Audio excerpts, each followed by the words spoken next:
আপু, আপনার কথার কতটা সত্যতা আছে আমার অডিয়েন্স ভিডিওটা ওয়াচ করে কমেন্টে জানাবেন।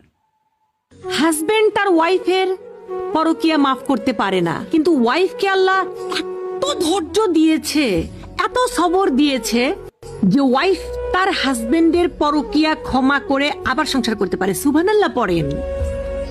ইভেন অনেক ওয়াইফ জানে যে আমার হাজবেন্ডের অন্য জায়গায় অ্যাফেয়ার আছে, জানে সে সব জানে, কোথায় অ্যাফেয়ার তাও জানে, তার চ্যাটিং আছে তার কাছে, সে জানে আমার হাজবেন্ড অন্য জায়গায় প্রেম করে আমাকে বাদ দিয়ে, তবুও সে চুপ থাকে।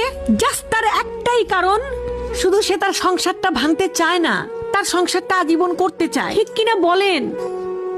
নারী চরিত্রহীন হলে পুরুষ টিকতে পারে না, কিন্তু পুরুষ চরিত্রহীন হলে নারী আজীবন টিকে যায়। নারীর মধ্যে আল্লাহ সে শক্তি দিয়েছে, সেই সবর দিয়েছে, সেই ধৈর্য দিয়েছে।